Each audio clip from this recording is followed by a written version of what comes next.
We thought we were indestructible. The Lords of Iron. We swore we would do anything to protect the last city. Some of us paid the ultimate price.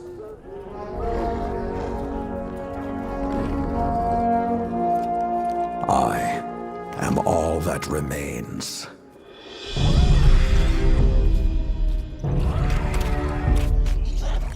Stand with me, Guardian. It is time to avenge my brothers and sisters.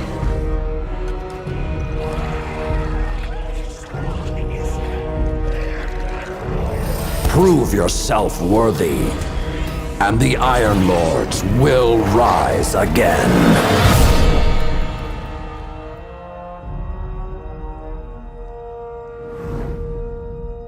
So we'll start with exotics. The Fabian strategy, Tefty's favorite weapon.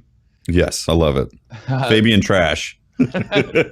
They're increasing the base range by 16% and stability by 44%. And they're also adding a new perk that automatically loads a portion of the magazine after a kill. That's pretty really awesome. Good in PvE. Yeah.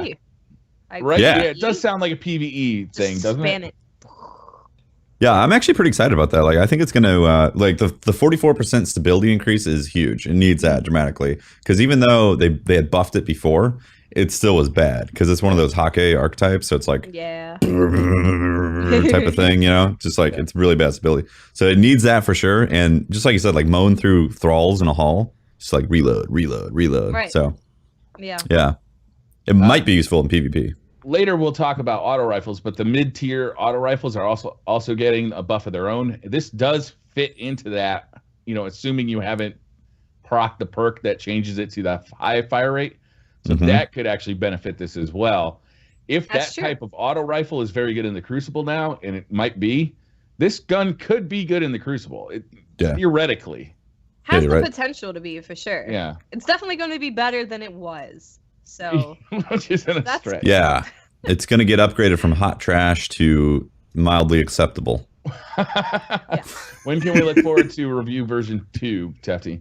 Oh, I don't know. That's going to be 3, actually. Review version 3. Because I did 2 reviews before. Everybody's favorite hand cannon Thorn is coming back for year 3. It's going to see some changes as well. Mainly just one change, actually. It's getting a reduction of base range by 25%. yeah, I don't really think it was necessary, because I've been going back and using Thorn, and it feels, I mean, it's a pretty good hand cannon, but compared to like a really good AS Luna or Lord High Fixer or even the Last Word, I'd prefer to use all of them over Thorn. So I don't know if the range nerf was really needed. I think they're scared of people being like, oh no, Thor's back. So Maybe. like, let's just make sure it's really okay. I see it when I watch like sweat players, or when I watch like the tournaments, the Farcog tournaments. I see it a lot there. Okay. And I always just made the assumption, I don't use it. I haven't used it at all in year 2, so I don't have a lot of experience with it. But I always just assumed it was because it's like the only hand cannon with Send It on it, which gave it a ton more range than most hand cannons have. That definitely helps it. But honestly, the tracking and the lack of recovery that the enemy or your opponent gets from being shot with Thorn is incredibly powerful, especially in a 3v3, because, you know, if they know that they're weak and they haven't recovered yet because the tick is happening, then they're able to collapse on that person faster. So like 6s, not so much. 6v6, it's like, well, it's a good hand cannon, but it's not the best. But when it comes to 3s, it has a really powerful, those perks make it very powerful. So Universal Remote is getting a major league nerf. The exotic okay with perk, this. yeah, me too. Exotic perk range bonus reduced by 75%. So the gun will no longer guarantee maximum shot range. Also, it's getting an increase in fire rate, which also lowers the damage as a secondary effect. Yep. So he's getting hammered. Less Getting damage, hammered. less range, basically. Yeah. Yeah. I mean, why did it archetype. have max range in the first point? Right? It wasn't As a exotic. primary shotgun? Right. Yeah, but it's a primary shotgun. Yeah, it is a primary shotgun. I don't know, man. I like this change, to be honest with you. The gun theoretically will still be useful, but it won't be like the dominant power that it is now. Yeah, exactly. I'm happy with the change. The fact that the reason why it's so strong is because it's a primary, and you never run out of ammo, so you can just always run around with a shotgun. And with the movement in Destiny, like that makes it a very strong weapon. So I think people will still use it. People who love shotgunning will still use it, but it's not going to be like, oh my god, he's coming at me, and I don't stand a chance, especially with Jug. Yeah. So for me, it was the best shotgun in my inventory. Right, same here. It was the best. Yeah, like, I've never had like the range really on it was shotgun. insane.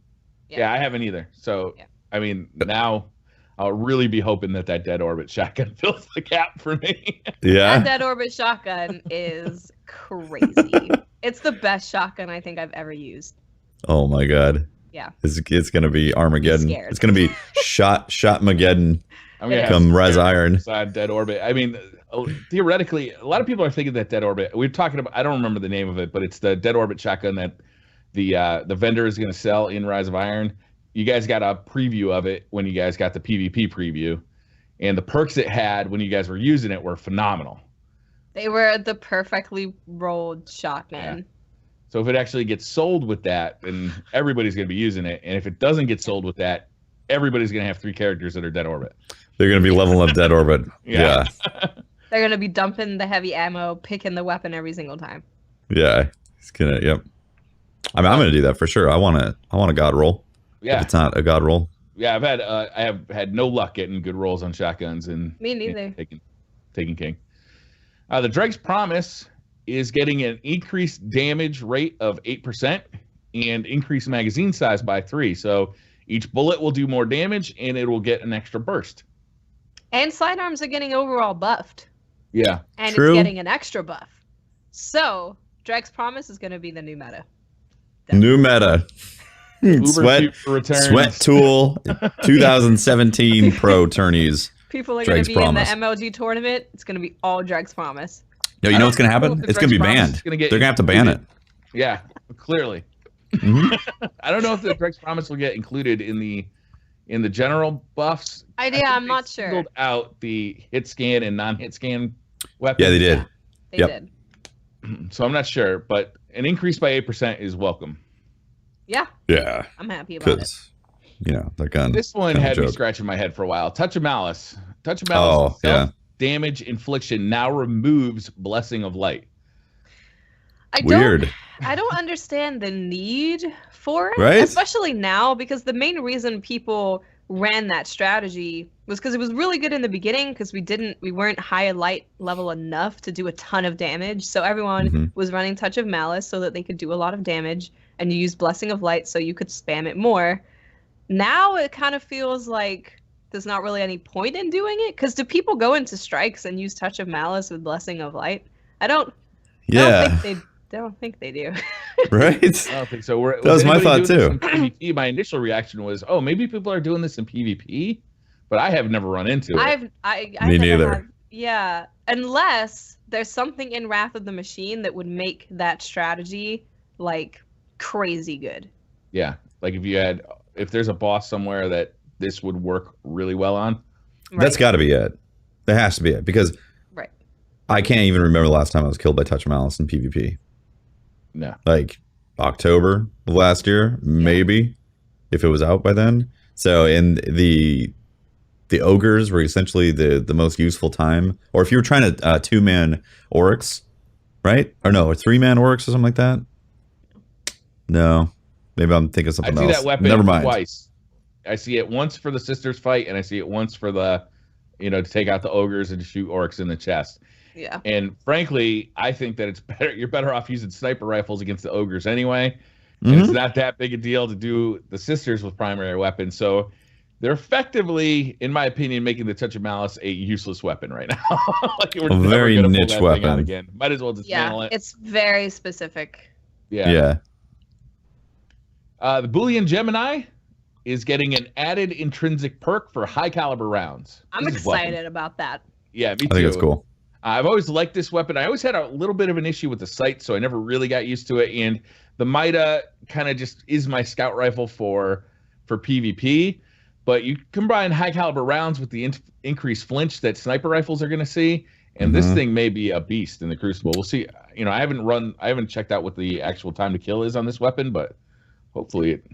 Yeah, I've used that gun, especially when Taken King first came out, and I just did pretty well with it. I'm excited to use Boolean Gemini and a sidearm. Yeah, it's gonna be great. Yeah, absolutely. I think it's gonna be good. I have the exact same thought about how high caliber rounds and then flinch getting enhanced for snipers and all that. Like, it could be a real top tier weapon. Right. Could be. Yeah, especially with the flinch increase. Yep. No Time to Explain is getting an added intrinsic perk, Headseeker. I'm excited about that too, because that pulse isn't bad. It's not great. But with Headseeker, maybe it could actually be usable, especially with it being full auto. Yeah. Like, my problem with this weapon is that electrical field that it creates around the muzzle. It just, especially if I'm shooting somebody who's pretty far away, I just lose track of my target when that electrical field happens. Like, I kind of think it needs a bad juju type of fix where they actually tone down the graphical flare. I could have thought they toned it down before too in a previous patch. Yeah. And it might still be a problem. You know, it could be that I just didn't know they toned it down, and I haven't used it since then.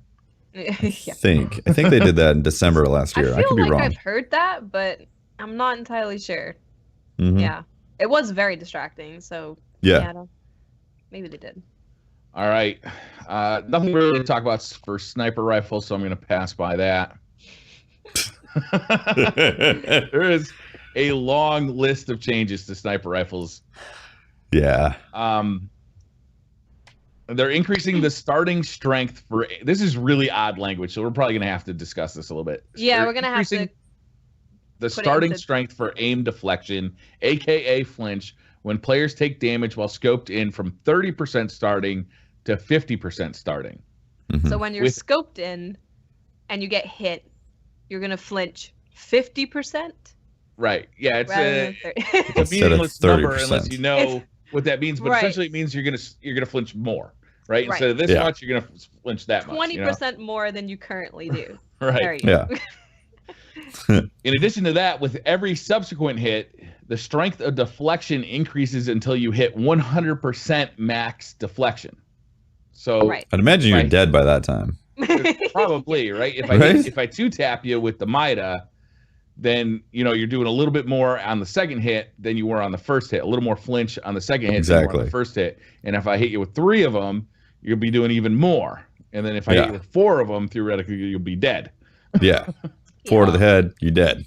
All this is aimed around the phenomenon of basically being able to like shoot somebody repeatedly in the dome with a scout rifle from distance, and they just they scope back in and just bang. You're dead. They just scope in and shoot you again. Seems to happen a lot more consistently.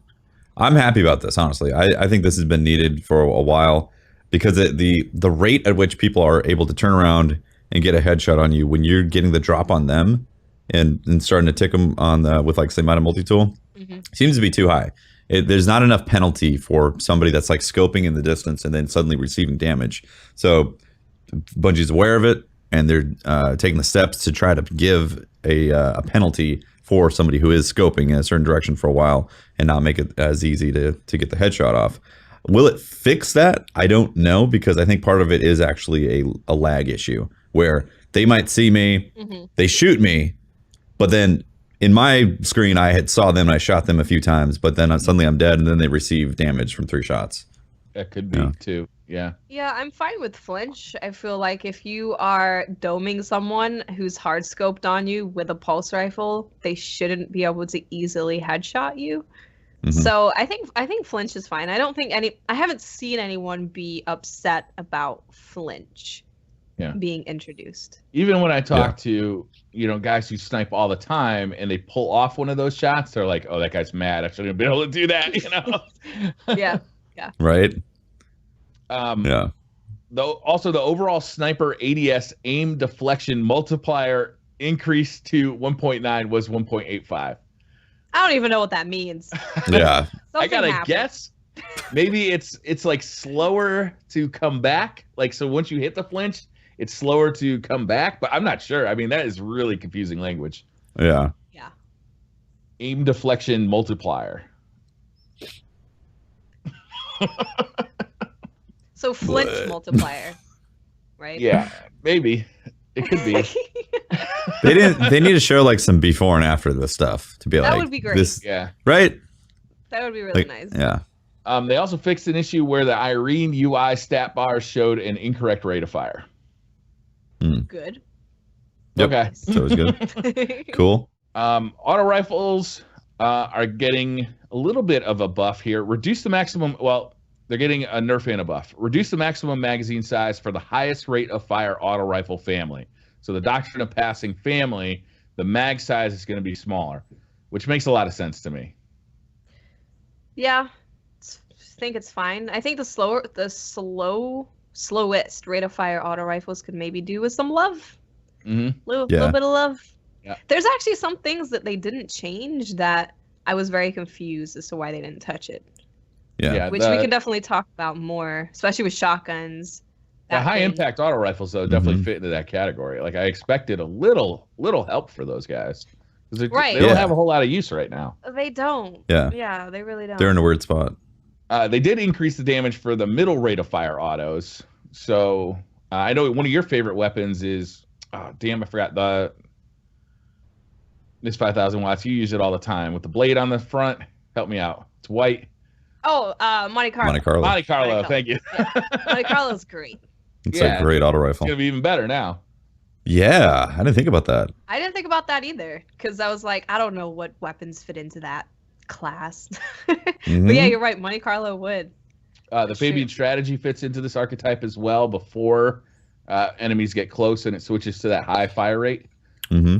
So those weapons, again, we'll have to see what actually happens. How fast are these time to kills? Are they going to be competitive?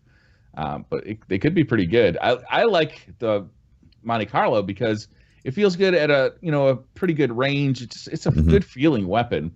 But I've never loved the fact that its time to kill doesn't really feel that competitive on a even fight. I feel like I'm going to lose it to a better weapon. Yep. Shotguns getting some changes. Yeah. They're not changing anything about the high impact, low rate of fire shotguns. The ones that everybody uses. Yeah, the Pierce Theory D, the Party Crasher, that type of shotgun is going to remain basically exactly where it's been. Which was a little confusing. They I are thought they going would have to done something. Yeah. They are going to be buffing the faster firing shotguns. Yes. So maybe I guess they're trying to encourage people to use different shotguns. But in the Crucible, you just want to kill someone as fast as you can. And if you have the opportunity to one-shot someone instantly, you're going to take that over having to, two-shot them. Although, with the Ghost Bullet video from Triple Wreck, right? Those Ghost Bullets from the shotgun, maybe you want more shotgun shots. More shells equals more hitting things. Yeah, so it is possible. I've noticed it quite a lot. When you get into a laggy match, you could be right in front of somebody and you'll only take off their shield with one of those high impact shotties. And it doesn't feel right the way that's set up. But if they did fix the system so there are no ghost bullets, then those high impact shotguns are problematic. And they didn't touch them. They didn't touch them at all. They're trying to get people to use the low impact one, the faster fire rates, and it's not going to change anything. No. Theoretically, it will change things in PvE. Yeah. This could be a welcome change for PvE.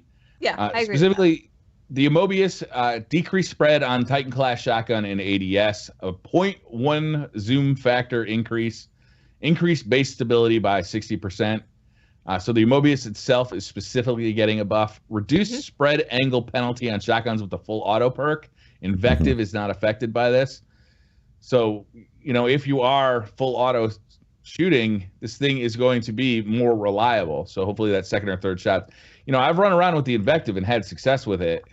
It could be that, you might get your first shot off before you're in range of a Party Crasher and your second shot kills. That's true. It seems really specific, though. Like a really specific set of circumstances have to happen. Mm-hmm. Did we talk about the sniper damage reduction? Oh, we missed that, didn't we? Yeah, we missed that. The thing that people are most angry about. We glossed over that completely. Wow, my like, bad. We just don't want to deal with the anger. All right, we'll go back. We'll go back. Like, sniper rifle damage reduction. They're reducing the damage of the mid-high impact 1,000-yard stare family snipers by 6.95%. Yes. The mid-high impact snipers can no longer reliably kill high armor guardians in super. Yeah. So basically, if there's a hammer titan, you probably won't kill him because most titans run full armor. Yep. I mean, some people don't run full armor, so like maybe you'll get some kills on blade dances and stormcallers, but Ramlocks probably won't be able to kill. Ramlocks, oh boy. Yep. Good luck killing the Ramlock. You're not killing them with one headshot. Although, to be honest, I have killed plenty of people with like 3 body shots. So that's true. And if they're getting team body shot, everything with a lower impact sniper, spam it at him, you'll kill him. It'll be fine. Yeah.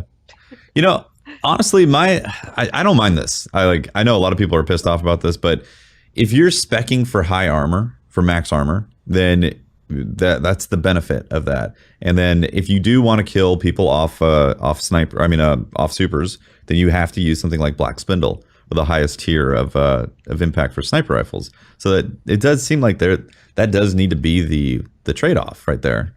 Higher risk, higher reward type of thing.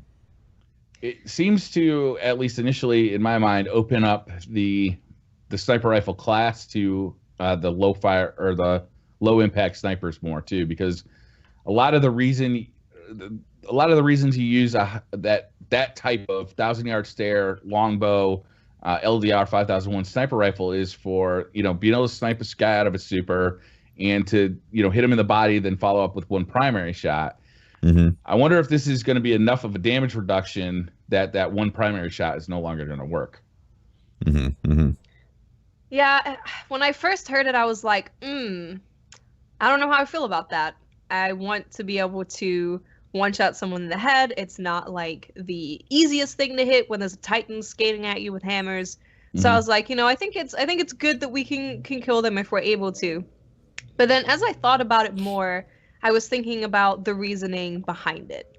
And they obviously want supers to feel super. They don't want someone to pop a super and then everyone's like, don't worry guys, I got this. I can headshot him. It's all good. Don't worry. They want you to hear a super and be like, oh, we got to get out of here. Or pop your super to counter their super.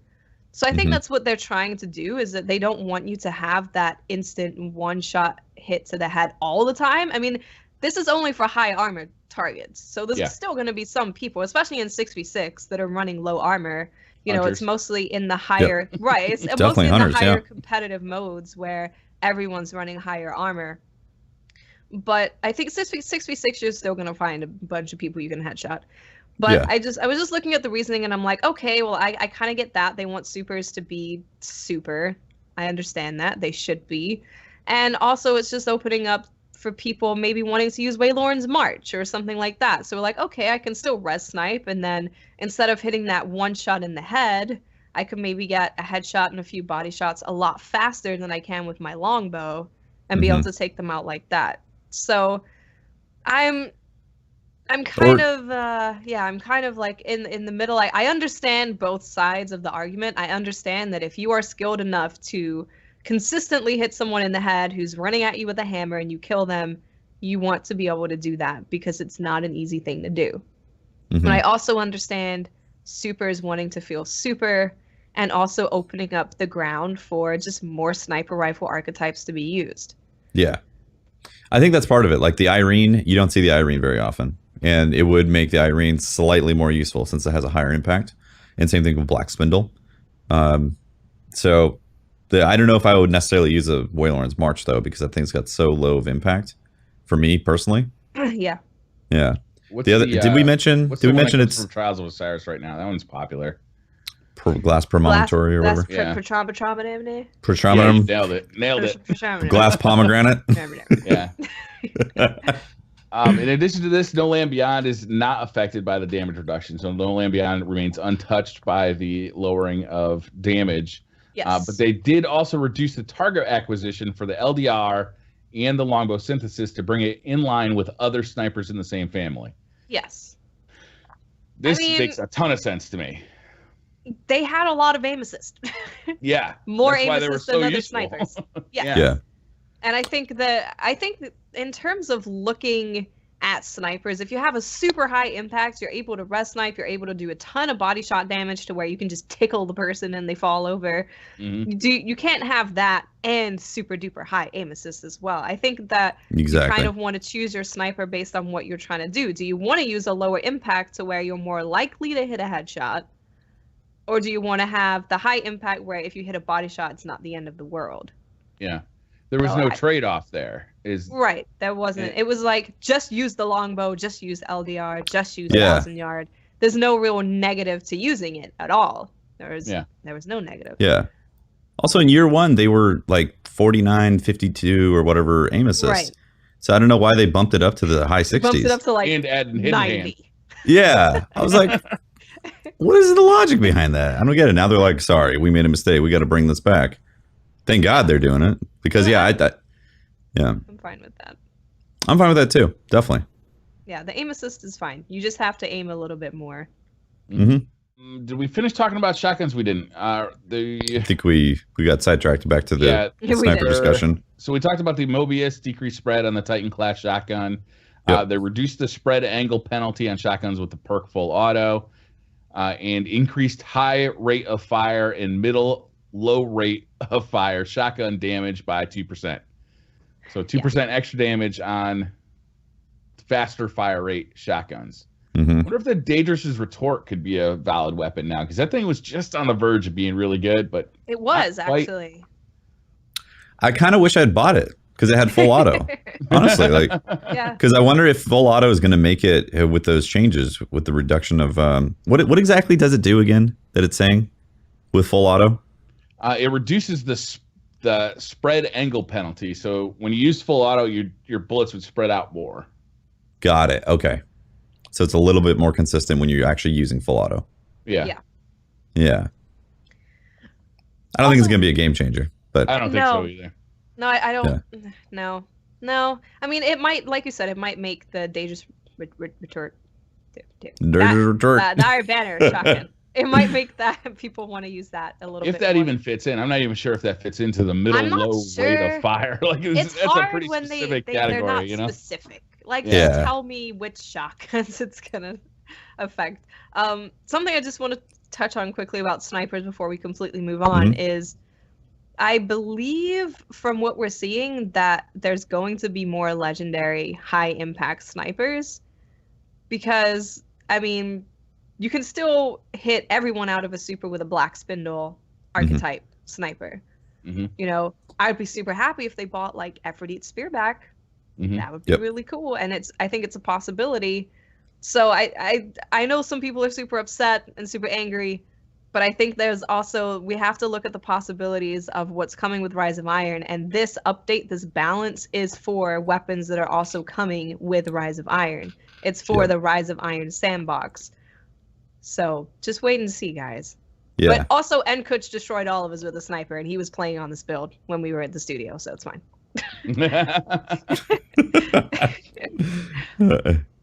Pulse rifles are getting some changes. They're increasing the rate of fire for the Hake pulse rifle Ludmilla D.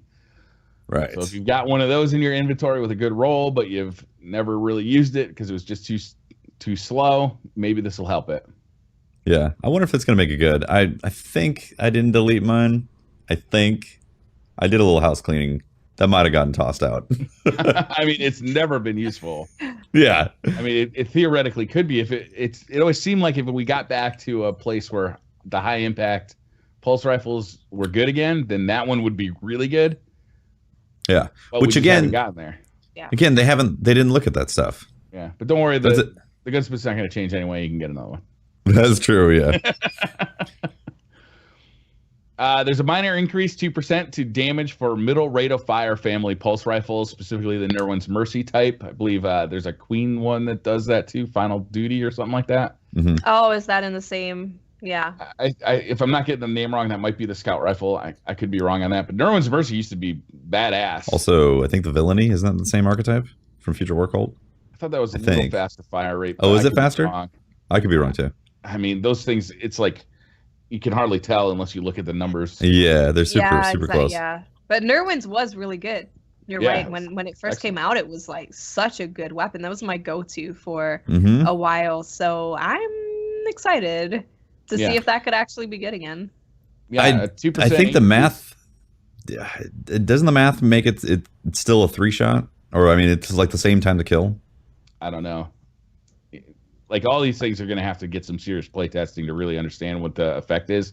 You know, if you got 2% extra damage on Nerwin's Mercy, plus you have Head Seeker, like, what's that gonna do? I really have no idea. Yeah. We'll have to wait. 2%. We really will have to wait to see how this all, that's why I'm not going to get upset about snipers or shotguns right now, because I have no idea how this is going to play out. Yeah. Yep. Plus, I'm going to be too busy using my sidearm. So. Yeah, right? Sidearms, right? They've unified damage for all sidearm types. They increase damage for existing Hake sidearm families by 3% for the lowest rate of fire and 7% for the higher rate of fire. They decrease damage for non-hit scan sidearms, 5% for the Vestian Dynasty and the Queen's Choice. Dreg's Promise is technically a non-hit scan sidearm. It's not listed in here. It is a very different sidearm than the Vestian Dynasty and the Queen's Choice. It is. The Vestian Dynasty, the Queen's Choice right now is actually a really good sidearm, and it getting a nerf of 5% actually has me somewhat bummed. Yeah. Yeah. Minor extension of damage fall off point for sidearms across the board by 0.5 meter, so they're going to reach out and touch you from further away. Minor increase of stability for sidearms across the board. Added damage bonus in PvE of 20 to 30% depending on the combat tier. To accommodate That's awesome, actually. 2 new faster firing sidearm families releasing in Rise of Iron, all current sidearm rate of fire bars will be slightly shorter. So there's adjusting the size of the bar and where things land on the bar. You just did a little robot action. That was awesome. That sounded really cool. Yeah. It was like remix. I'm excited about the new archetypes coming in. Yeah. Yeah, we saw the one that looks like the RoboCop weapon, like the long barrel on it. It's a burst fire. Yeah, the burst fire? Yeah. Yeah. Yeah, I'm excited about the burst fire sidearms. That's going to be a lot of fun. There's at least one more archetype coming that we've never seen before, too, which is exciting. That was actually Briar perfected. Siva Briar. Yeah, it's going to be exciting to see those types and start messing with them, see where they fit. Yeah. I feel like I feel like sidearms are going to be really good. Yes, I think so too. It feels good in my brain thinking about it. It's just so hard to give up a weapon that can one-shot kill somebody. That's the thing with sidearms. That's what's always held them back, in my opinion. Oh, yeah. What I think is the most confusing change of this entire weapon balancing patch is the rocket launchers. Yep. They increase the effective range on explosions for the cluster bomb perk. And grenades and horseshoes perk activation radius has been reduced from 1.3 to 1 meter.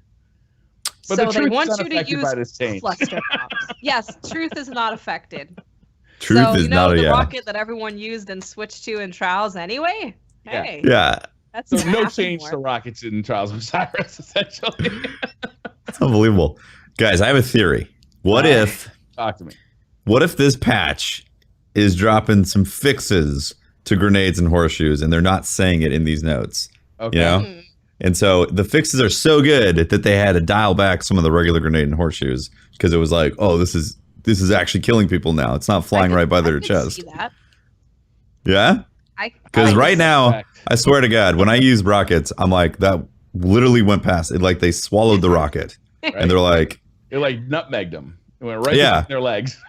They're like, thanks. That'll be 50 damage. Like, why do I use rockets? Ever. Yeah. I'm not going to be using the cluster bomb perk. Like, how effective does the cluster bomb perk have to be for me to use it in PvP? Like, it'd have to like cover half the map. Yeah, it's got to be like a nuke. Yeah, They want you to use guys I'm shooting cluster rockets at bombs. are up in the air. You know, like you see a guy, it's heavy around, you start jumping like a madman because you don't want to be on the ground. Yeah. You don't want to be near a wall. That's true. Maybe if it shot like Telesto bullets out of the rocket that stuck to surfaces, then I'd be. That would be amazing. Siva rockets. Siva rockets. There you go. New Siva rocket launcher. Telesto in a rocket launcher. Perfect. Hopefully the cluster bomb perk will be more effective in PvE because of this, but it's a really bizarre change to me. Yeah. High rate of fire machine guns are getting a 4% damage buff. Fine with That's that. cool. Yeah. Stability usually sucks on them, so that's fine. True. That is the thing. Hand cannons. They fixed it. You guys are going to be really happy about this. This is going to fix all your problems with hand cannons. They fixed an issue where the hand cannon Zali's Bane rate of fire stat would display incorrectly. That's been driving me nuts. Oh God, the nights that I've lost from no sleep on that is just ridiculous. Nightmares every day. Yeah. That's not all though. They also fixed an issue where the Taken King Vanguard and Armstay hand cannons, the Down and Doubt and the Kumakatok stats would display incorrectly. Oh, what a travesty. Oh, what an awful situation. Thank God that's getting fixed. They also do mention here that with the new Rise of Iron hand cannons, the low rate of fire ones will have a higher maximum possible range stat. Mm-hmm. So that should make the the higher firing hand cannons more usable at range. Yes. Compete more with those scout rifles, potentially. Yeah. While we're on the change topic to the high impact ones. Yeah. of hand cannons, We should talk about this. we should talk about Triple Rex video. Yep. That You guys was all watched it, right? basically- Yes. And I would recommend anyone to watch it because it's very eye-opening. I think Mhm. it was confirmed that hand cannons had bloom, right? Like that Yep. was actually confirmed. So we knew that was a thing, and I was like, okay, well maybe we just have to pace our shots more. That's fine.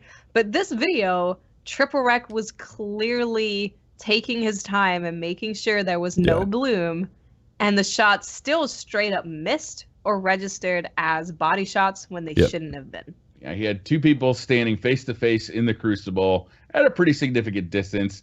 He aimed his gun at the opponent's head.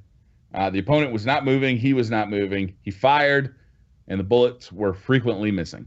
Yeah. Frequently. And he also said the other person was in the same state as him.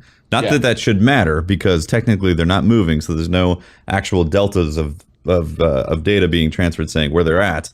Like it's just one spot, and the bullets just straight up miss. Like it's as RNG as it gets.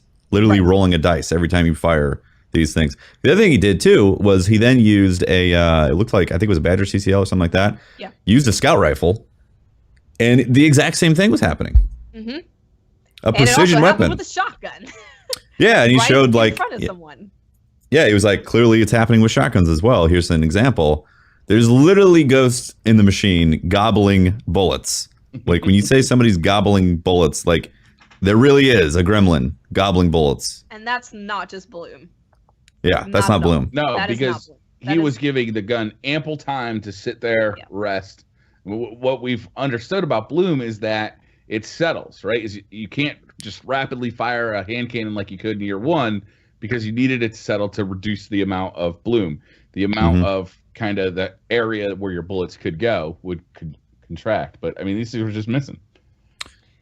It was an auto rifle. My bad, guys. That apparently that he was shooting in there. Oh. But still, it was a completely different archetype of weapon, and just producing ghost bolts. It should not be doing that. It's very frustrating to play a game that is competitive, to be in a competitive match, and then have your matches or have your 1v1s decided based on the RNG of how your bolts are going to land. It's a frustrating thing. Nobody likes that. It feels bad. This game is a shooter. It's a very competent shooter. But when bullets just go missing, that doesn't feel good. Yeah. And Deej actually did tweet about this. So I guess a lot of people were tweeting Deej like, what about ghost bullets, Deej? Look at this video. And Where's my damn bullets? Where are you putting these You bullets? owe me so many bullets. He said, this week at Bungie was authored earlier today. Perhaps we'll talk about ghost bullets some other time. I'll chat with the team tomorrow. So they are definitely aware that this video has been made. They are aware. They want to talk to the team about it. And they want to hopefully fix it. Because having Bloom is one thing. This is a total other monster. Mm-hmm. Yeah, There's no way you can control this. There's no way that you can predict it. And that's ridiculous. Yeah. And it's inherent in how the game is processing bullet registration. Right. That's the fundamental flaw that's happening right now. And they really got to fix that because... Like I said, it's just not fun when you know it for sure. Like I've suspected it along from, you shoot people like, okay, no damage, what? And we all do it. We all like complain about it in the Crucible. But when it's so obvious in a video like this, because he was able to get people to match up in a Rumble match and then prove this because, we don't have private matches just yet. We're about to have private matches. So all kinds of tests are going to be happening with people discovering the inconsistencies that are happening in matches. When it's so obvious shown in a video, it's like, okay, it really hits you. It really shows you. It's like how many trials matches may have been lost because of that if you play a lot of trials. I've had times where I'm like, I swear I'm shooting this guy that's right in front of me, and I lose a gunfight, and I'm like, I guess I'm just bad. So and then they teabag out there. You can right. They teabag because they got lucky. Yes. Remove ghost bullets, add ghost teabags, please. Yeah. Every time someone tries to teabag, it should like put a dress on them or something. Like how in Overwatch when you say GG easy now, yes, it like says a random thing. When someone teabags you, something should happen that's just adorable. Perk's got a few changes. Take a knee now activates after 0.5 seconds of crouching. Added flinch reduction of 25% and increased aim down sight speed of 25%. Exhumed. Thank goodness. That's like the best sniper perk now. Right? A lot of these are all. This is a list of all the perks that we never wanted on our guns. And they all got buffed. Yeah. Pretty much. Exhumed added an extra plus 5 seconds, 15 seconds total of effective time. Cascade functional change. Melee kills automatically reload a portion of the magazine. Way better than the other. Jesus. Yeah. Way better. Surplus now increases carried ammo capacity. I think that's pretty big. Because that's huge, man. That's huge. I mean, they took away Field Scout because it was a problem, and then suddenly they're like, "Well, the surplus perk is garbage now. What do we do with it?" Even though we just nerfed ammo on all the stuff. Right. Yeah. That's gonna be a good one to get on a sniper rifle or a shotgun. Yeah. Grave Robber increases activation chance to 25% from 20%. I don't even know what Grave Robber does. Patrick's here. Oh. Look who's here to weigh in on the sniper rifle. Hi, Patrick. How's it going? You don't know what Grave Robber does? I'm pretty sure that's the one that you melee something and you get a magazine back. I think. Okay, that's good.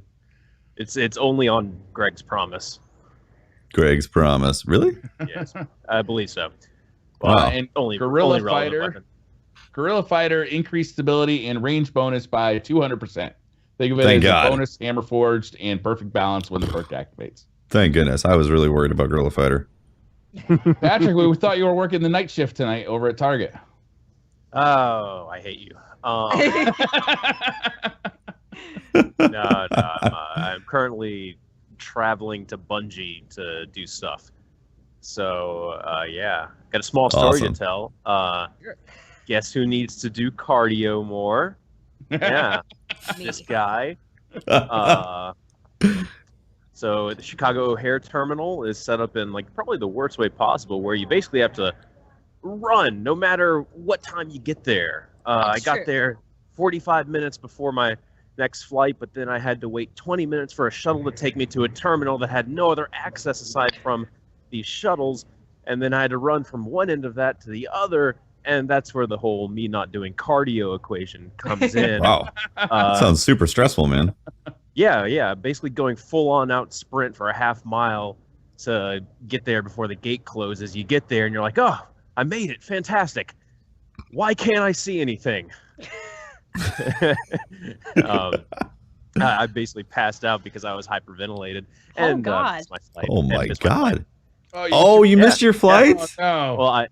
Well, I got on it. I had to get off. It's a long story, but yeah. They I'm sorry, rescheduled Pat. For like 2 hours later, so I'm in Seattle God. finally now. Oh man. Yeah. Damn. So to everyone listening, do cardio so you don't embarrass yourself. Especially if you're going to O'Hare. It used to be the biggest airport in the world. I don't know if it still is. It's awful now. It whatever feels like they just happened. add terminals on to it to keep that title. And there's like, no one can even get to the terminal. Who cares? No, we'll just add another terminal on. Just the Put title. it over there somewhere. Yeah, that's basically what they did with C terminal. Rip flawless flight. So you know what I'm wondering, Patrick? Have you read the weapon update? Yeah. Do you think? Yeah.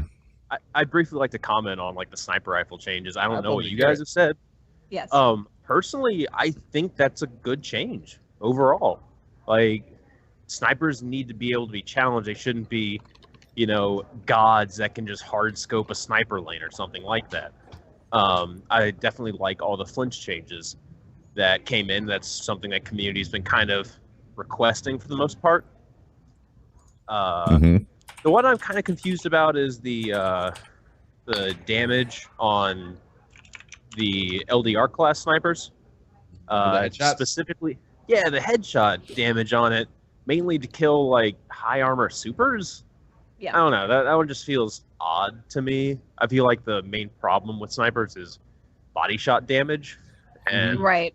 why not just direct your changes towards that instead of making it so you can't kill supers now. Well, that only happens like once every 5 games, at least for me. Yeah. Right. Yeah, it's not a automatic. Well, okay. Whenever I'm a blade dancer, I notice when I'm in blade, people have the most amazing aim. Like, just boom. Oh, I can't believe you nailed that headshot. And maybe I'm just not aware of head levels, but I feel like I get domed so easily out of blade dancer. I feel like possibly that this might help, maybe, but I feel like it opens up a little bit more, bit more playing field for different styles. And also, you do have to spec for high armor or max armor. And hopefully, I'm running down to baggage claim right now. I will see you guys later. Thank you for your input. Yeah. Yep. Stay safe, Pat. Do more cardio. Yeah, I'll try. See you later, Pat. Later, guys. Crucible. Legendary engrams have been removed from the Crucible PGCR, so Crucible legendary weapons will drop significantly more often. I'm happy about that. I've heard it before, Bungie. Let's see I've heard it before too. You're right, though. You're absolutely right. They said it last time. Yeah. You're absolutely right, because I think the next line down or something like that, they talk about the shaders getting reintroduced, right? And I'm like, that before too. Exactly. I'm like, am I just going to get a bunch of Gilgameshes now instead of actual Eyes Luna? I feel like, Yeah. Oh. Right? That like the drop rates are going to get replaced with shaders. Be like, no, you're getting more drops. Honest. Oh, awesome. Gilgamesh again. Yeah. We get to go back to the year 1 where we're like, God damn it, I don't have any space for Gilgamesh anymore. I got like 20 Gilgameshes in my Postmaster. But I do miss my friend Gilgamesh. Gilgamesh. Yeah. They fixed an issue where Crucible activity tooltips were showing the wrong icon. Beowulf, Cicero, Gilgamesh shaders can once again be acquired by completing Crucible matches. I'm actually somewhat disappointed by this kind of thing. Like, I wish they would just leave some stuff behind. Like, some stuff, Right. like you were there at the right time, you were there early, you have a shader that nobody else can get anymore. Like, I'm okay with that stuff being there. Yeah. But Briar, let me pitch this to you guys. What if Spin a me year a from tale. now? What if a year from now we open up Destiny 2 and it's been the slate has been wiped, yet we have access to all those shaders and emblems and they're relicked into Destiny 1. You know? Like, I'm You're like, down. how did you get Stuff that? that comes. How did you get that shader or I'm down emblem? with that. I That played sounds Destiny 1. great. Yeah. run around looking like a Seattle Seahawk. Exactly. How'd you You're like, why are you so obnoxiously green and blue? Because I played Destiny 1. Yeah. I mean, people still ask me about the blacksmith shader constantly. Like, what shader is that? Yeah, I never wear that. I should. Fix some reward logic associated with vanity items from Shaq's weekly package. I assume that means we're gonna get less vanity items. I don't know. I have no I'm idea. not really sure what that means. They fixed logic. I don't know. I Yeah. only talk Smarter about now. Shaq's package, but I don't really understand the context here. I just hear this is amazing over and over.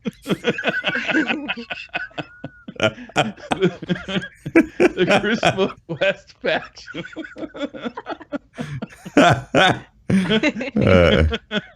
The Crucible Quest faction's new monarchy will no longer ask the player to earn points in the Salvage playlist.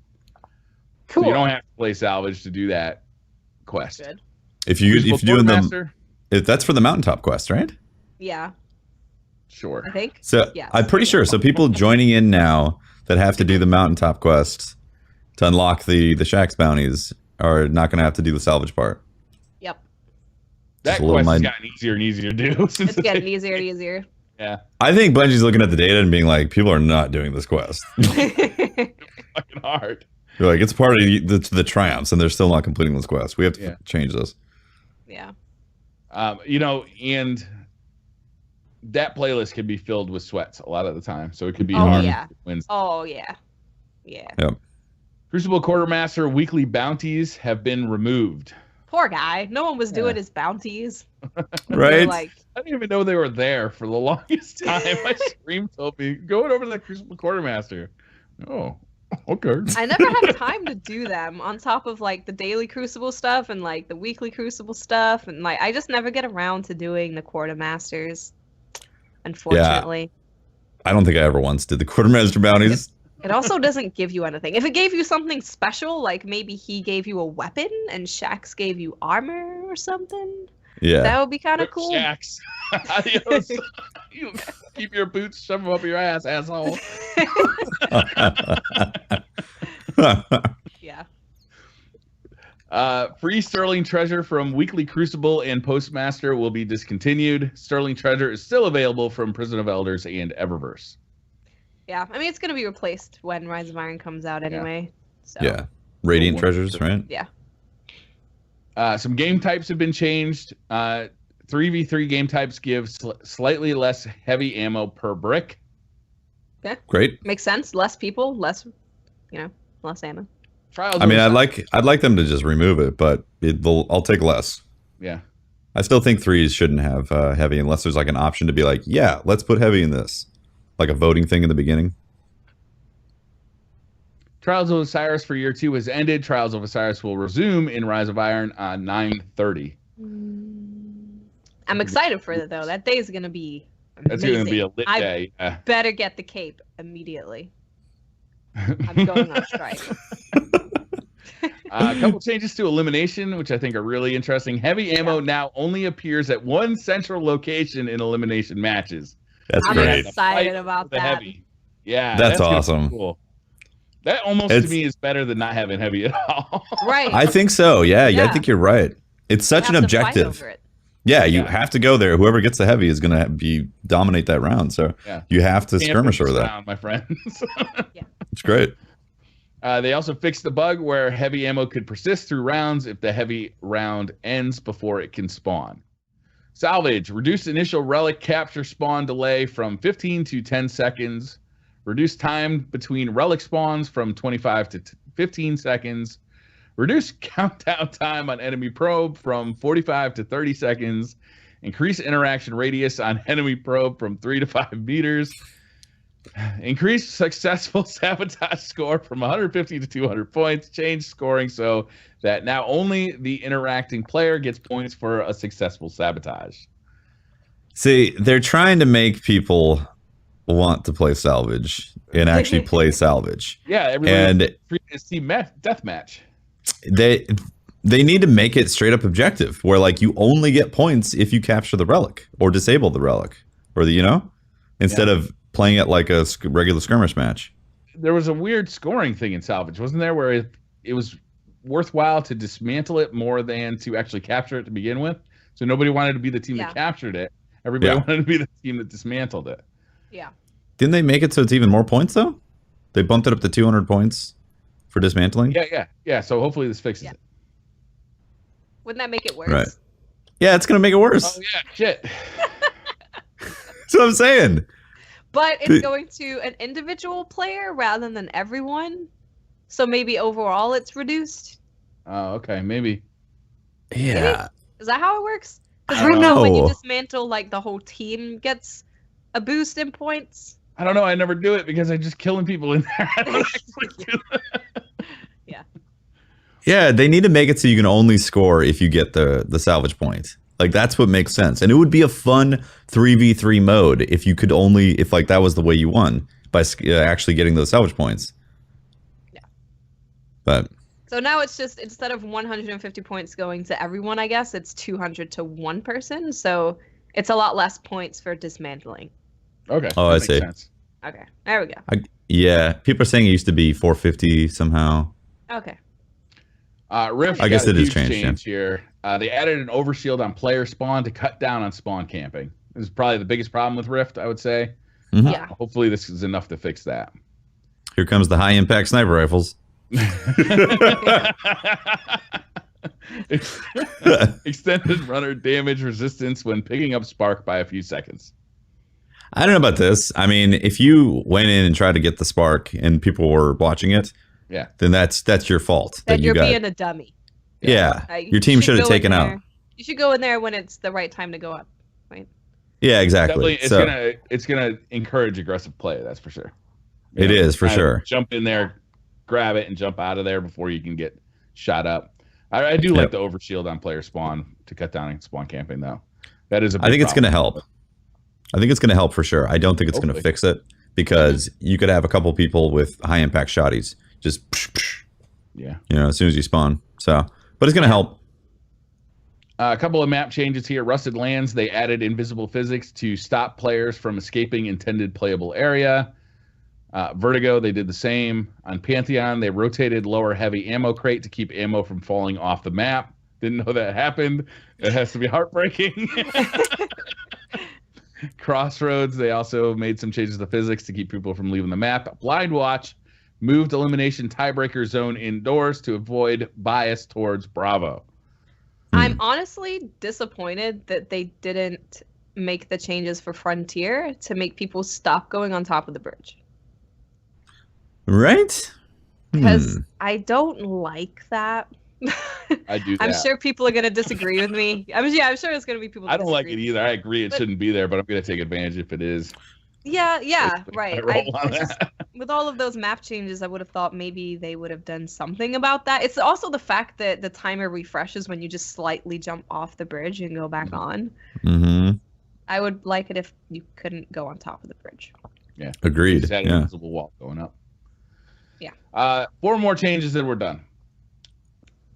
Fireteam and players in current game session lists have been combined and will display 12 players without needing to change pages.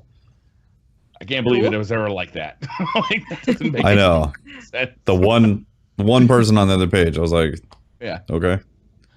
Clan roster has been added but will not be immediately available. I'm excited for the clan roster thing. Yeah. Mm-hmm. That's really good. I wonder if we should set up like a temporary clan for our best raid team ever. Oh, interesting. Yeah. Yeah, we could talk about that for sure. The inventory menu has been modified to add ornaments. Of course, now that I said it live on air, that name has definitely been taken. Oops. It's probably already been taken before too. Yeah. Abandoned quest kiosk menu pagination now allows users to view more than the first page. So that's it. That's the update, man. And it's pretty big. That's a big update. 2 weeks ago, we thought we weren't getting a weapon balance change or a sandbox change. This is pretty good news. Right. So, are you guys disappointed there's no class balance changes? I wasn't expecting any, just because class balance changes tend to be more of a bigger deal. because they feel like they have to change like the whole class or like rebalance everything within a certain class when they change anything. Also, the fact that artifacts are coming out, I think if they're gonna change anything about classes, it will be after the artifacts, just so they can see how that changes the way people play. It makes a lot of sense. That's a good point. Yeah. That is going to change things. Yeah. I guess my biggest thing is when I get mapped by a Stormcaller Thunderstrike. No one's happy about that. I played that playstyle with a shotgun for like 2 games in trials, and it's like, this is really easy. It's bad. It's literally turned on easy mode. That was my last ticket with Fitzy and Pope, and I was just laughing because I was using universal remote and a sniper. Just like, you could just take off their shield with universal remote and then just, you know? And it does so much damage too. Yeah, it goes so far and has so much damage. It's ridiculous. Yeah. It's kind of dumb, honestly. I was hoping that was going to get maybe like nipped a bit, but no. And you knew that. Like, we already kind of had an issue with Warlock melees. Yeah. And we saw the Stormcallers were going to get introduced, right? And they told us that they were going to have an even longer melee. And everyone was like, what the fuck? Yeah, you're like, why would you do that to the class that has like the best melees in the game? What are you doing? Oh, it's because they're super and their grenades are bad. But, you know, not really. Thank God that throwing knife got nerfed. That's all I'm saying. Yeah. Yeah, throwing knife nerf is from too far away, you know? Too much damage, too far away. Yeah. I don't know. I'm pretty excited to jump into the Crucible. I love when we get a new weapon balance because it suddenly there's new weapons to try out, you know? Like, what is going to be my new favorite weapon? And maybe it's something I've been saving for a long time. Maybe it's something I haven't even gotten yet. It's just fun to start experimenting again.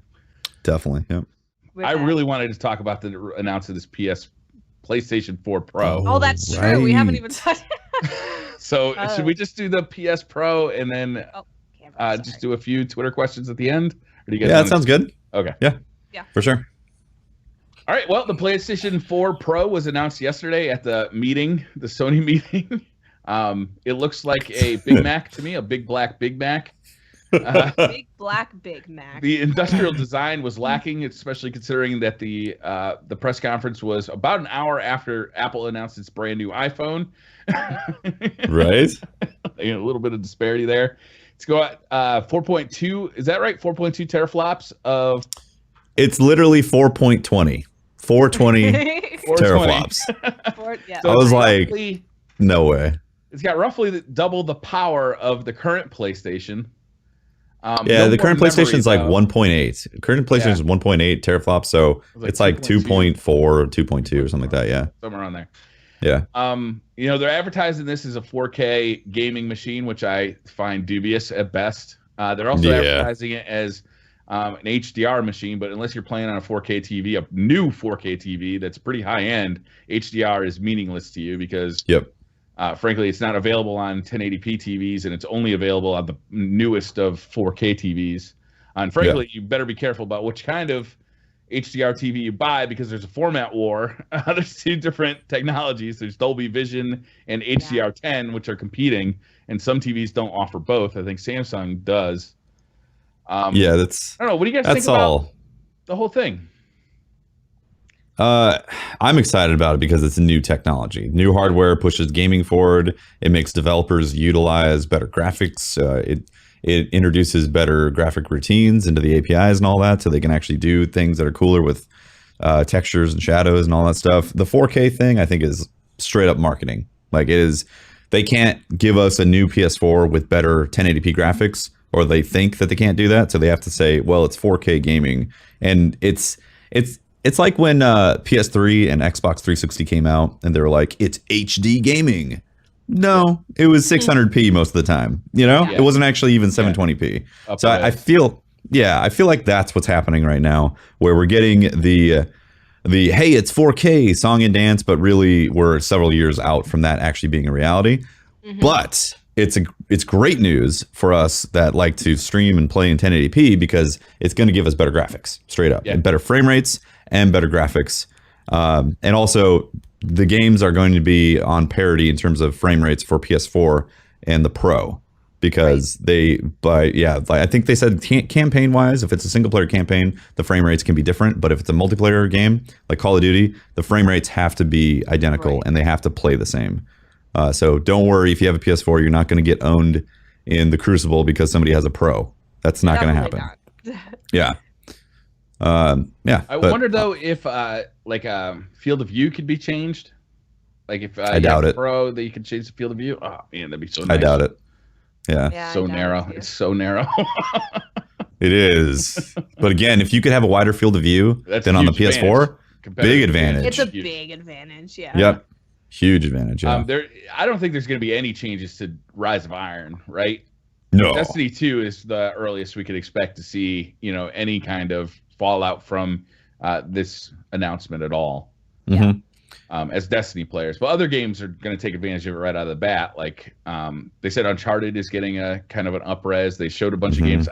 What was the Horizon Zero Dawn? Oh my god! Did you guys watch the 4K footage of that? Yeah, it looks awesome. It looks really stunning. Good. It's stunning. And I'm really excited for that game is too. Really on my radar. I don't have a 4K TV. Getting one. Yeah. I had to watch. I can watch 4K on my monitor because I have a 4K monitor. Yeah. But holy smokes, that looked amazing. You can't stream 4K now, though. That's the problem. That's where I'm like, we'll probably get one, but not two. We'll have one in the living room on the TV and whatever. But in terms of me using it for streaming and like being my go-to playing games console, there's not really any point in me getting it instantly. You can certainly record 4K video and use it to render YouTube, though. Right. True. And 4K looks pretty damn good on YouTube. A lot better than 1080. Even if you're watching it in 1080, it looks better. Yeah, you do have a point with that. That's a good point. Even then, though, like it's not true 4K though. It is going to be better. Just like you said, it's going to be better than 1080p. Yeah, but it's not true 4K gaming. Like if you were to have two GTX 1080s to properly do 60 FPS on there. Right.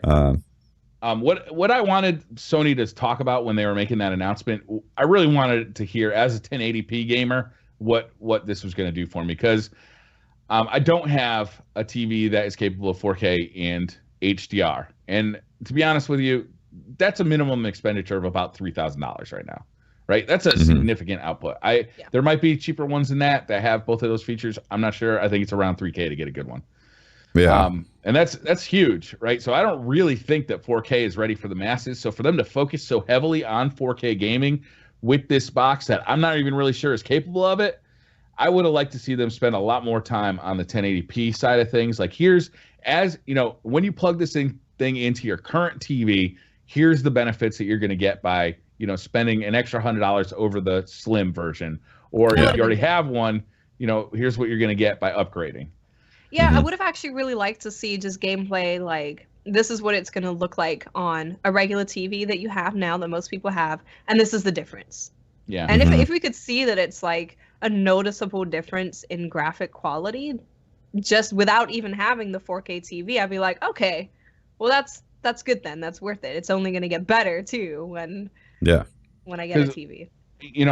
I am buying one of these, right? I've already pre-ordered it, but really I'm buying it because even if it's a small increase to some games that I play, like as a YouTuber, as a Twitch streamer, I'm going to want that increased quality. Plus, I'm a nerd. Plus, I could probably write it off on my taxes. So it's almost fucking free. Right? So let's talk about the price. $399 for that type for 4.2 teraflops in like a PC format is very difficult to hit. Like usually you got to spend $500, $600, and that's getting some really good deals to hit that level right there to have all the components in there. So from a value proposition of what type of graphics you're getting, it's actually really good. Really good. Yeah. I was very, very impressed by the price, for sure. Mm-hmm. Yeah. I was expecting to be like $599 and then being like, do I really want this thing? Yeah. Now it's $499 to me at $400. I can't say that $399, sorry.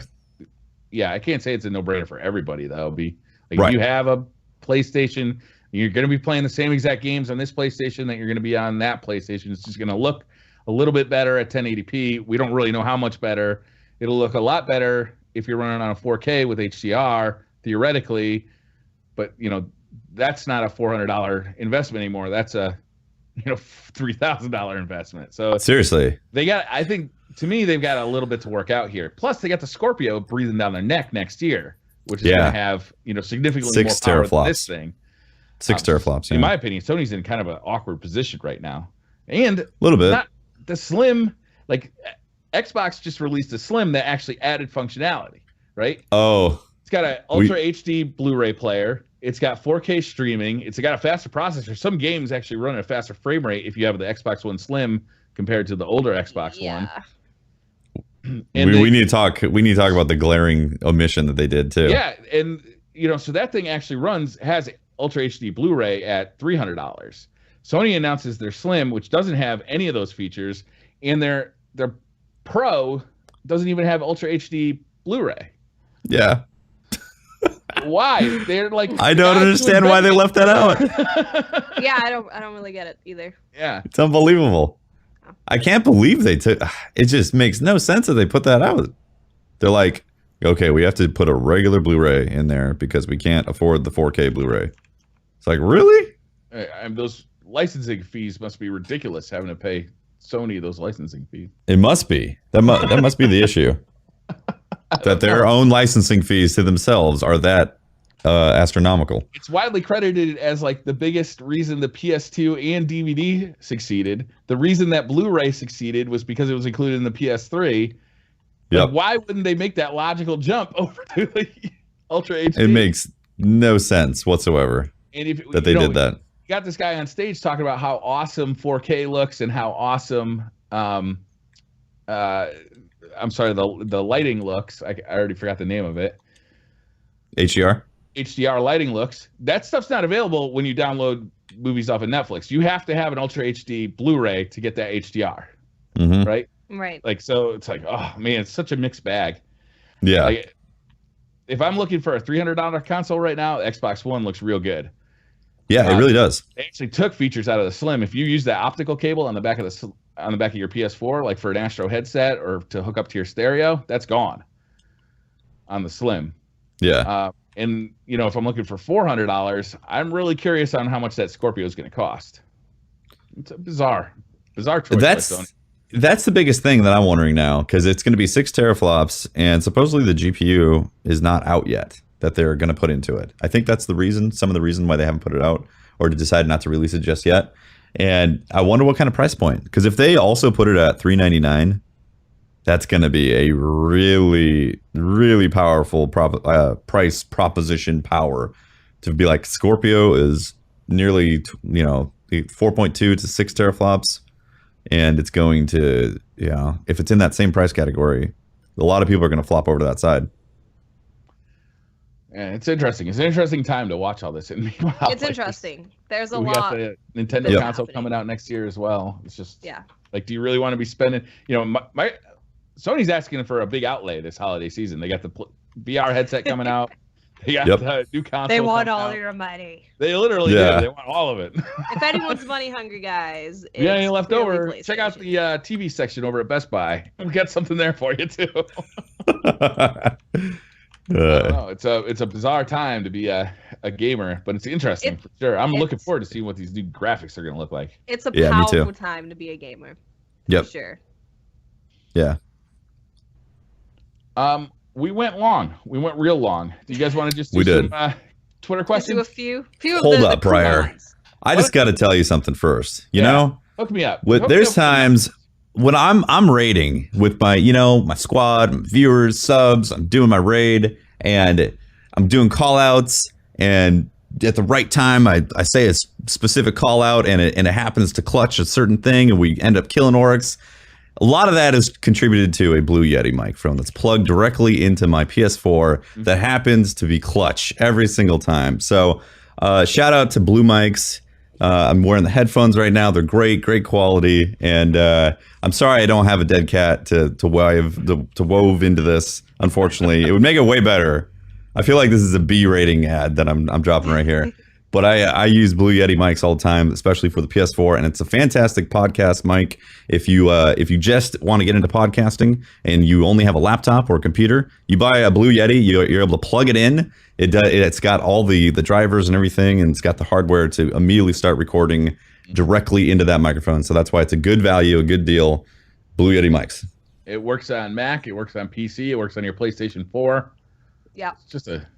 I use it. I use it on my PS4, and I use it for my stream and videos.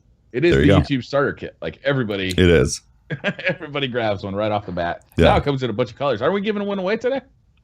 Oh, we're giving away a headphone set. Headphones. The The, Lola, right? Lola. I got a pair of those on the way for Lola. me personally, actually. Ooh, Before we get nice. those. Hell Her yeah. name was Lola. She was a showgirl.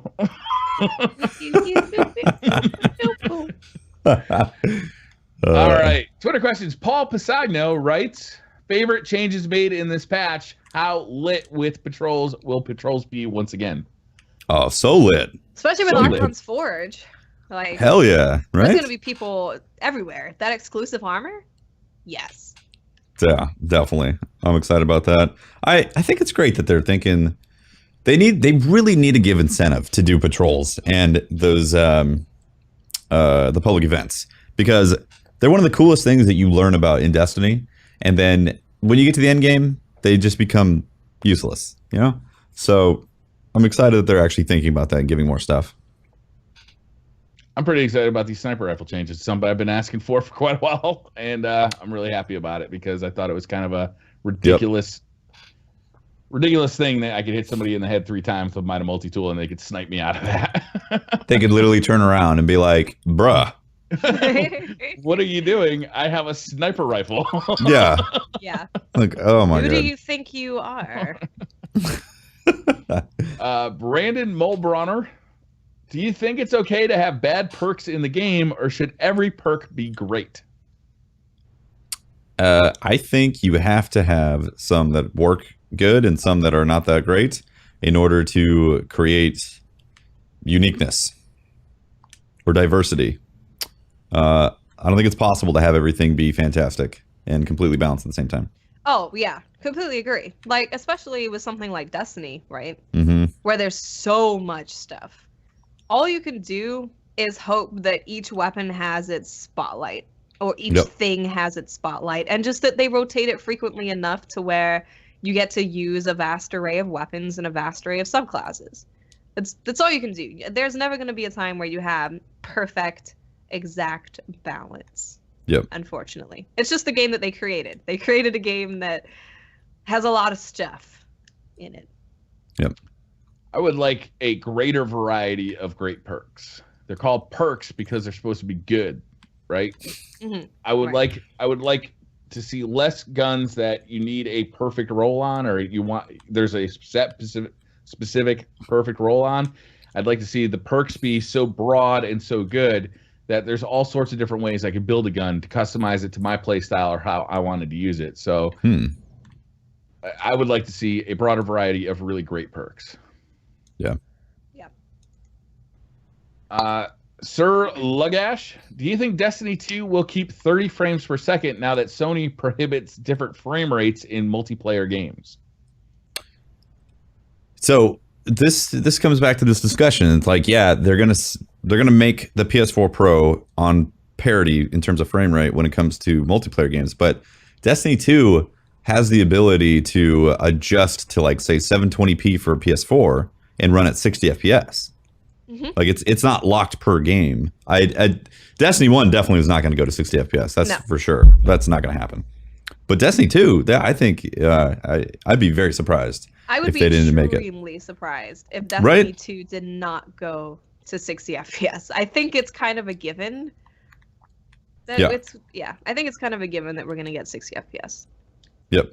Well, you guys think that because you think the 360 and the PS3 were holding it back from 60 FPS? I think so, for sure, because they wanted that game to play the same. True. Yeah. Dominic Zillow, sorry for your universal remote, Tefty, but you're getting out of hand. Who else agrees? Tefty, we got to wean you off of it, man. Oh my God. I barely used that thing. It was amazing. It was like this Iron Banner happened. I got really salty, and suddenly I was like, screw it. I'm going to use shotguns. And then I was like, yeah, let's use the universal remote, because who cares? And then I just got, like, synonymous with it. What's up with that? You are like the universal guy here. That's you. I bet I've used it more than he has, but people Probably. just expect that kind of garbage from me. They have a higher standard for tempting. The last passage that I ran with Pope and Fitzy, I was maining a universal remote, so There you go. I guess I deserve it. Normally, what will your tactic now be when going into round 3 in elimination? Rush or something more tactical? Rush, for sure. I'm gonna go in there with my pew pew sidearm and throw smoke at people. That's my Pew plan. pew smoke'ems. Pew pew smoke'ems. I don't know what else other chance you're gonna have. You're just gonna go to the doorway and look to snipe in. I'm not sure what else. You could I guess it wave. depends on the map, but yeah, I'm gonna rush in there and try and get that. You could go to the Try and win the doorway, hit them with gunfights. the wave, and then just sit down and they kill you with rockets. With their cluster bomb rockets, because they're so OP now. That's true. All the clusters. Eddie Love, do you think the new public event rewards will get more people doing them and more people in patrol? Yeah. I mean, I literally cannot tell you the last time I went to a planet that wasn't the tower or the reef. And I'm like, yeah, I'm totally gonna go there, once a day, do my daily thing. Especially with Rise of Iron, getting those extra legendary marks is gonna be pretty big. Getting those extra extra motes is gonna be big. Mm-hmm. So you can level up all of your stuff and buy new armor, buy new weapons. Yep. I also hope that there's a better chance of getting weapon engrams, because in Taken King it was very difficult to get primary or secondary also legendary engrams. So I'm hoping that it's not heavily weighted towards armor for those engrams that drop. Yeah. Dajwan asks, with the new pulse rifle changes, do you expect to see more variety in the meta or still more Hawksaws? I mean, they didn't touch Hawksaws. They didn't touch Goms. Hawksaws. No. So they're still going to be really It did good. buff the Nerwin's Mercy, so hopefully. I don't think we're going to see. Again.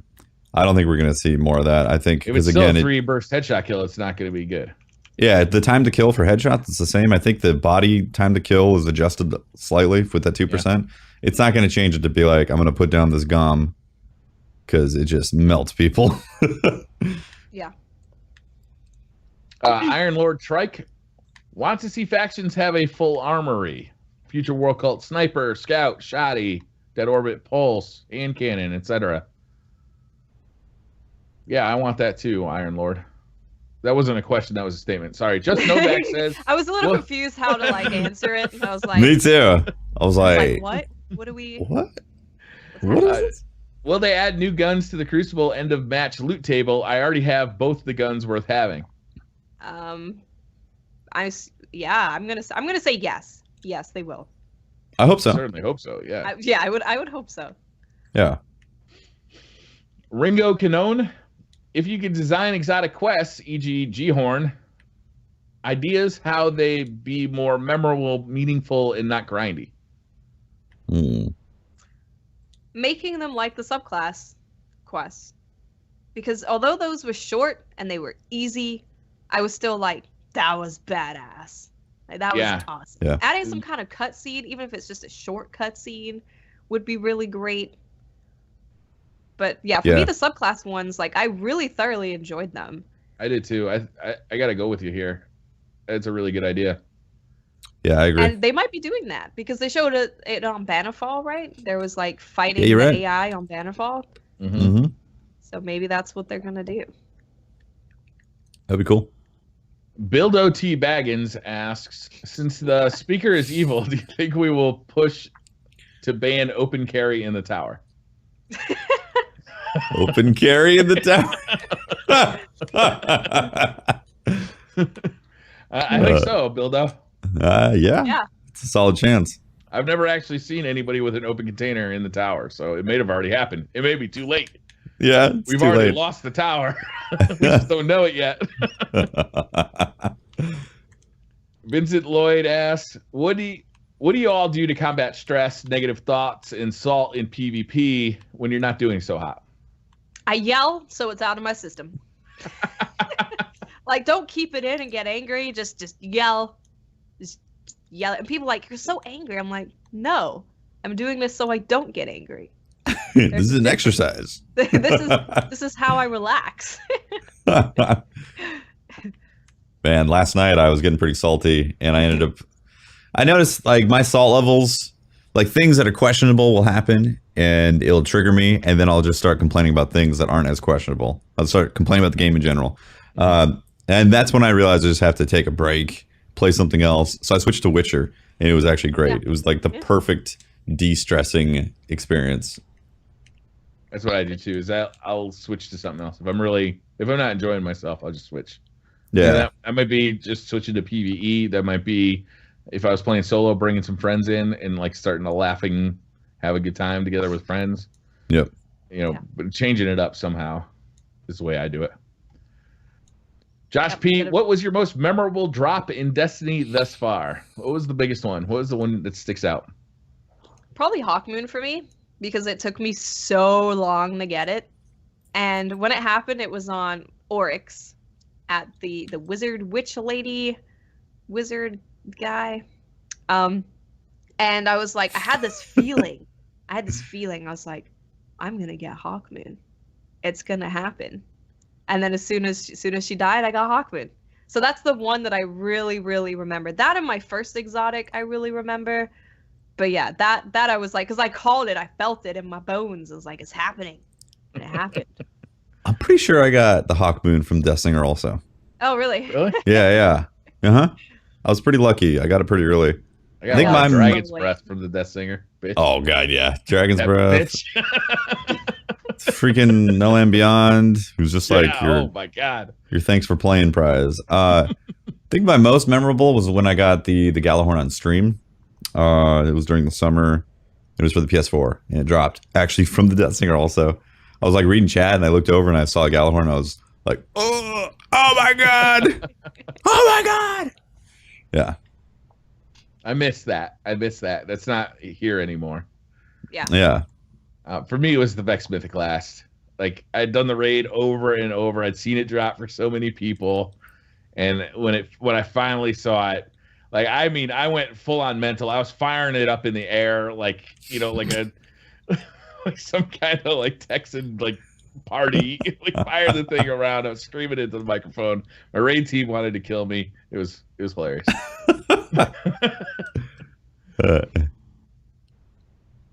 Sparty, for you, if high impact snipers don't one-hit kill supers, does this mean that more snipers are viable now, and is that a good thing?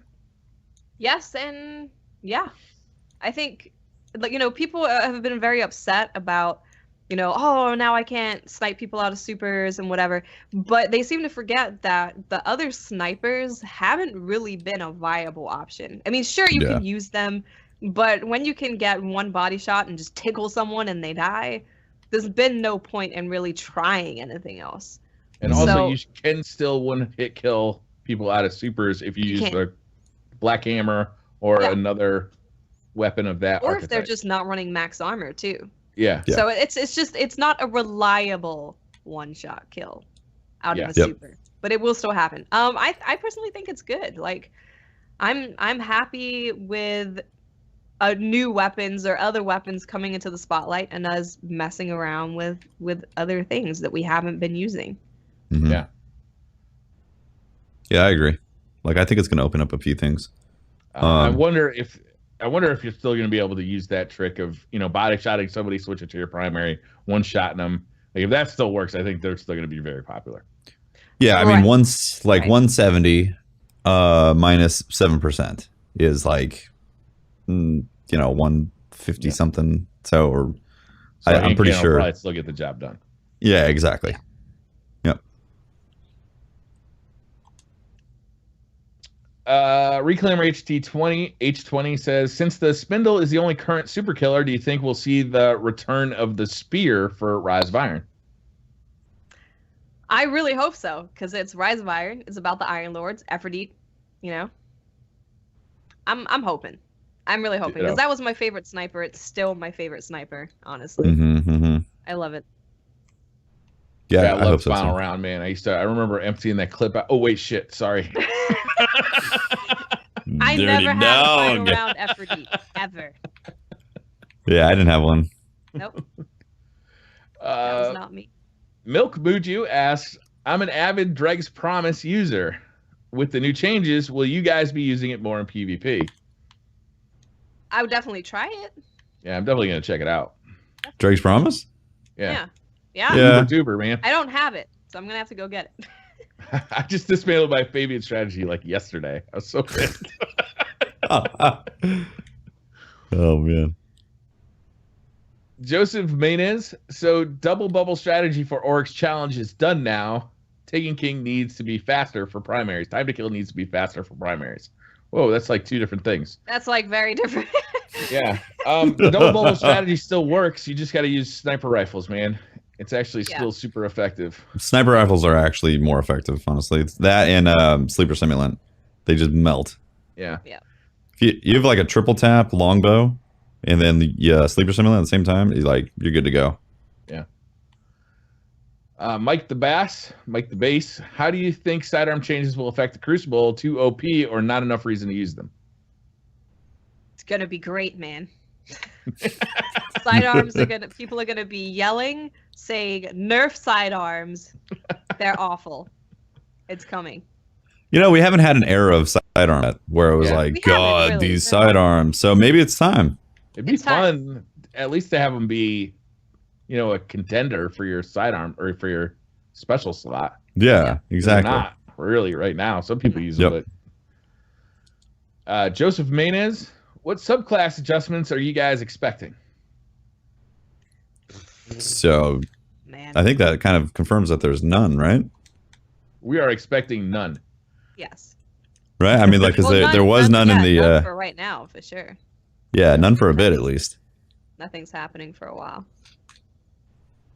Jelly Belly 100, ideas for what next week's event will be? Beta test for customs, Siva key farming, or Forge offering farming? I think we're gonna see private matches. I really do. I think really they may not come tonight, but I think they'll come on the 13th. I think that will be the biggest. That would be like, whoa, dude. Yeah. That would be the biggest for sure. I think it would make the most sense. That. I think it makes the most sense to just give us private matches now because they're going to work with vanilla Destiny as well on PS4 and Xbox. So that's something that they're already going to get. Just that's true. A matter of timing. So seeing the axe kind of hanging out around patrol in the Cosmodrome would make sense too. Yeah. Harry Clayton says, what are your favorite moments of year 2? I think we've kind of answered that question before. I think we have. Yeah. Aldrich, in Destiny 2, would you be for or against a hard character reset? I'm for. I'm for also. Yep. Yeah, I would like to see cosmetic items move forward. But I'd really love to see, like, you know, they can call the subclasses the same thing. I'd really like a new game, man. Like a new game. Yep. New game, please. New weapons. No Shanks. His full Twitter name is No Shanks, I'm fine. Oh, that's great. You win. Congratulations. Yep. What MMO elements would you like to see in Destiny 2? Housing, professions, crafting? Crafting. I want to make a house. I want to be able to go to all the places on Earth that you can see from the tower. Yeah. And I want to have a house, and I want to invite people over for tea, and I want to have a pet wolf. And yeah, that's pretty good. That would be nice. I'm good with that. That'd be a lot of fun. Have communities set up and all that. Yeah. I'd love crafting though. Crafting would be really cool. Crafting would be super fun. Professions just always sounds like a way to grind to me. It is. It's just like, do you want to waste more time in Destiny? Yeah. Would you like to be a hero of the galaxy or a plumber? I choose plumber. Yeah, I would love crafting. That sounds great. Destiny Hamza, what class and subclass will you guys be playing Rise of Iron first with? Night Stalker, because I love my Night Stalker. I'm going to be playing as a warlock. Surprise, surprise. Yeah. Are you going to be a Stormcaller? I've already. Well, you know what? I finally unlocked my last bubble of Stormcaller a couple days ago. Think of it as like, hey, I'm sorry, warlocks. I'm going to level up the warlock first and then put it away when I'm done. This story is not true. There were just too many. There were too many hunters on our raid team. Prior ratting me out. Oh my god. Damn. Trying to be all nice to warlocks. I know what's really going on here. Also, the easy button. Past Briar. That easy button of just self-res, so nice. It is. It is. Like I'm dead. It is. Self-res. It's a good button, man. It's real nice. Bolton77, what is the absolute first thing you're gonna do when you fly to the tower on the 20th? I'm doing it right now. I'm looking at shaders. Oh. Yeah. Is there new shaders in the tower? No, they take the class items. Take shaders. Oh yeah, Right now. yeah. And you can Right look at now. all the ornaments. Not the pariah one. I was looking at my. Oh, you can look at the ornaments. You can look at ornaments. Oh wow.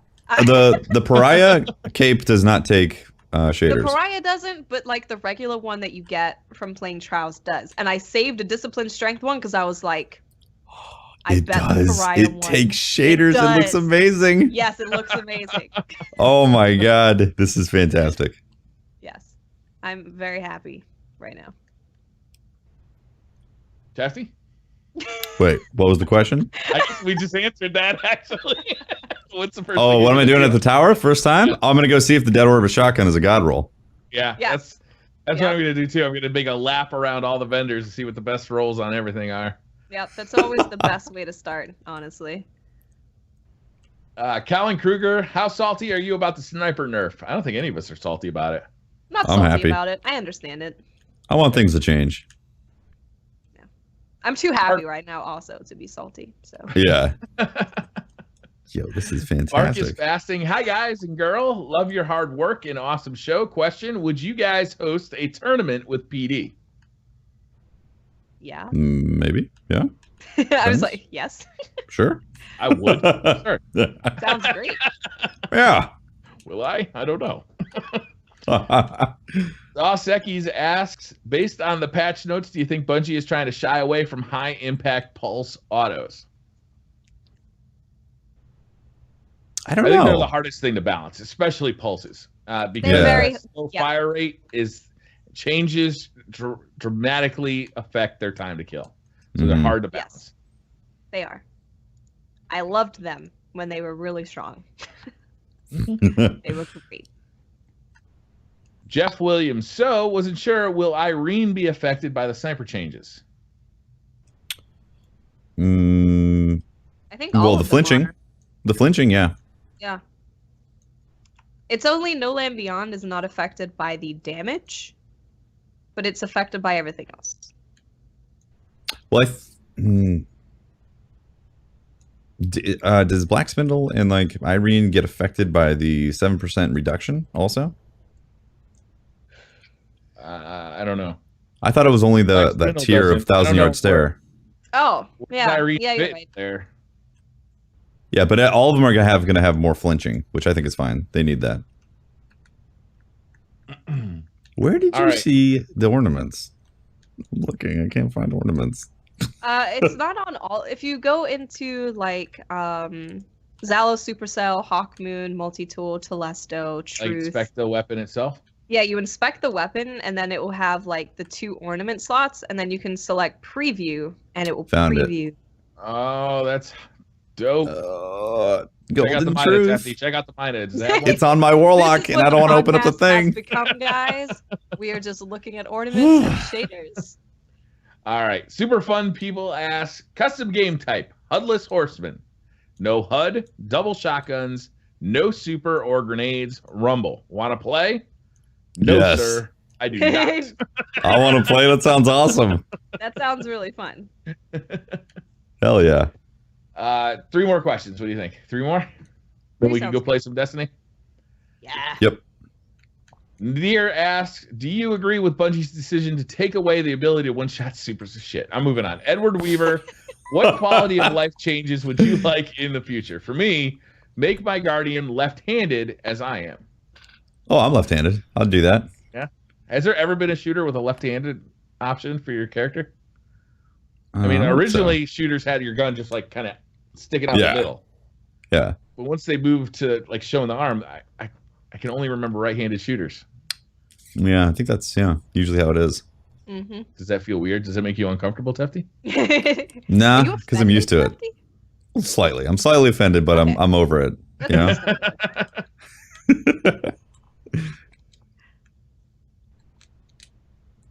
Okay.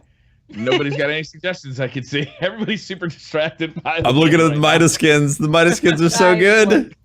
All right, 2 questions left. Joe Z asked, do you think they'll release a Rise of Iron soundtrack like the Taken King or Destiny soundtrack collection? That was confirmed, actually. Yeah, confirmed. It is happening. Yes.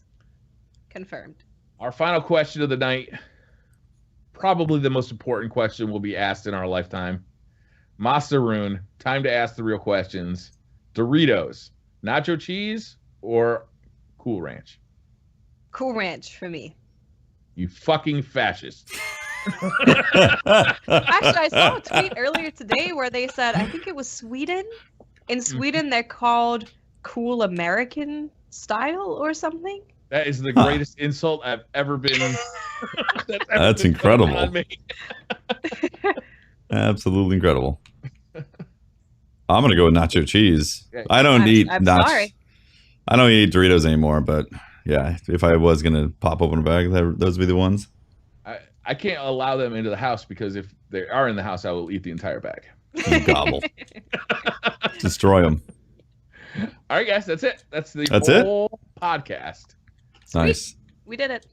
We did it. Actually, we powered through those questions tonight. I think that's because we're distracted. Yeah. We are. No, I couldn't tell, really. We're giving minimal answers. Man. We're answering you without any flair at all. Last word doesn't have any skins. It doesn't. No. Does not have any. All right, but they look good on the Mida. Oh, the Mida looks sexy, man. Truth, Telesto. Oh my God. Telesto got sexier.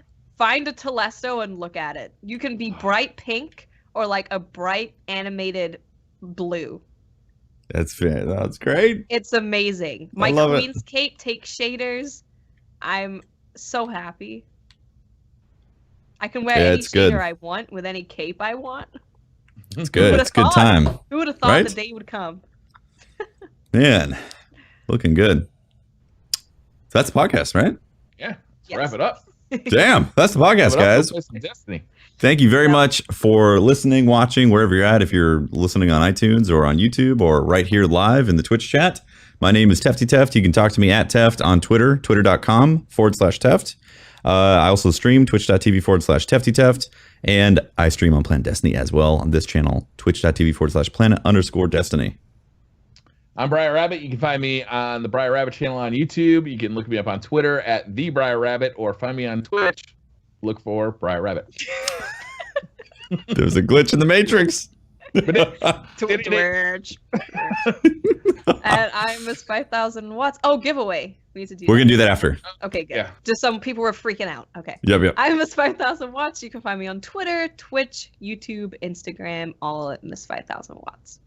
Awesome. Thank you guys for watching, listening. We'll see you guys next week. Bye. I smacked my microphone. Rip the blue mic. All right, stop recording.